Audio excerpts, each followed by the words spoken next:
Hello, this is Liam here from Your Trades, here to help you with your payroll onboarding when completing it via phone. So first off, you receive an email like this. You just want to tap on it. Just scroll down just a tad. It'll have your name there. Click to start onboarding. All right, load up the page. Now it will look a little bit different to this one because I've previously logged in. It'll get you to set a password. In this case, it hasn't because I've already logged in. You're just going to want to put your email address in, the one that you've previously registered with us. This password, it does have to have some specifics, so it has to be more than 8 characters, a capital letter, and a non-number, so something like an exclamation mark. For the sake of the video, I did put the wrong password in just to show you what to do. So what you'll want to do is just hit forgot password, and it will redirect you to your emails where you can change it. All right, now that we're logged in, this is the first thing we see. We have to sign the contract.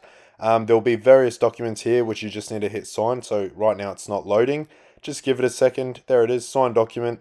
And there'll be, yeah, like I said, various documents. So you'll need to hit sign at the bottom of all of them. Just be patient, and they will pop up.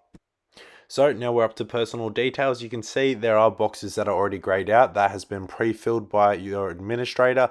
And obviously all the white boxes or anything with a red asterisk will need to be filled out, such as date of birth.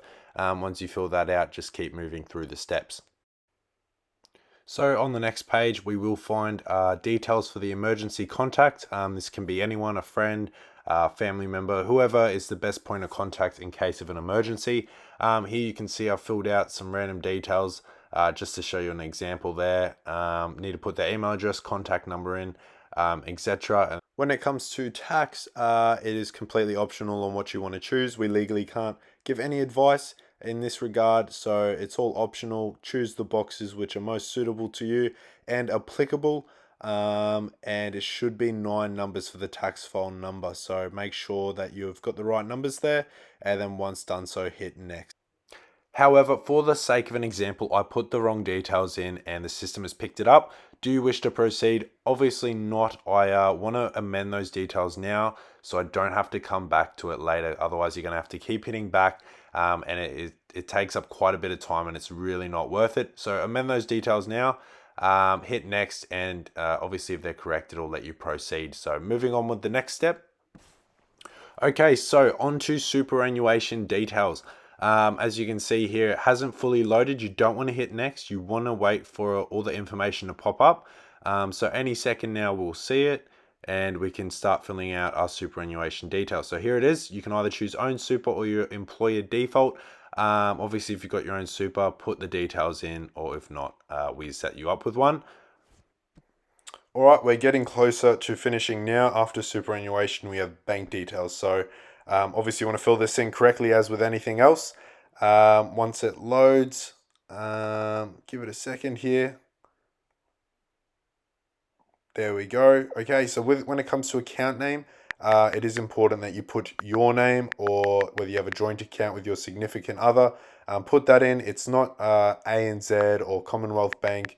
People get that confused. No, this is your account name, so typically your name. Put those details in correctly and then obviously hit next. Okay, so this is a very important part of the process here, which is your work rights. So legally, to employ you, we need to have proof that you are an Australian citizen, whether you prove it via your birth certificate or passport. You'll need to upload the information, as you can see here in the video, and then you will have to take a photo of it with your camera. So you'll see that here in a second. And there we can see it has successfully uploaded. So moving on to the next step.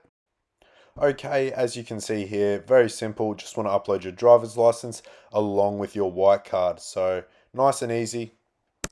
And there's also going to be a few other sections where you can fill out things like your tickets, or as you can see here, previous positions. If they're not applicable to you, please do continue just by hitting next, and it will take you on to the next part of the process, which is the blue collar induction hazard identification, as we can see here. So we want to hit take the exam once we've watched the video. So we're watching the video now. And we can see it'll give us a brief rundown on everything which is going to be in the quick test.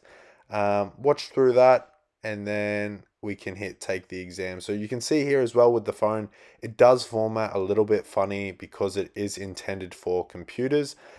Just ignore that. You just want to hit take exam. When taking this exam, you'll notice there are only 4 questions, so not very many questions at all. But make sure to scroll. You can see that sidebar there, and you don't want to miss any of those questions. And then put the correct answers in, or the ones which you think are correct. You can always revert back to the video if you need it. And then if you do get them wrong, you'll find out once you hit submit, and you can make those amendments where needed. There are 4 of these courses, and they are a great little refresher. So on to the next one. Okay, important to note as well, make sure to save this link because this is where you will be filling out your timesheets from now on. It's a very easy process. You just choose your hours and the days that you worked. But if you've done everything right, you will not see this finalize. So it means you've missed something and you need to hit previous and go through the stages and see what you've missed, which is why I stress you making sure that you've put all your details in correctly and you haven't missed anything. Now, if everything has been filled in correctly, you'll see this. You'll just need to tick the boxes, hit submit my onboarding for review, and you will then receive an SMS where you will need to put that verification code into that box there, then hit submit, and you're officially done. Thanks for sticking through the whole video. This is really going to help when doing your onboarding. And if there are any questions or queries still, please do call up. Number is 1300 160 215. Have a great day. Bye.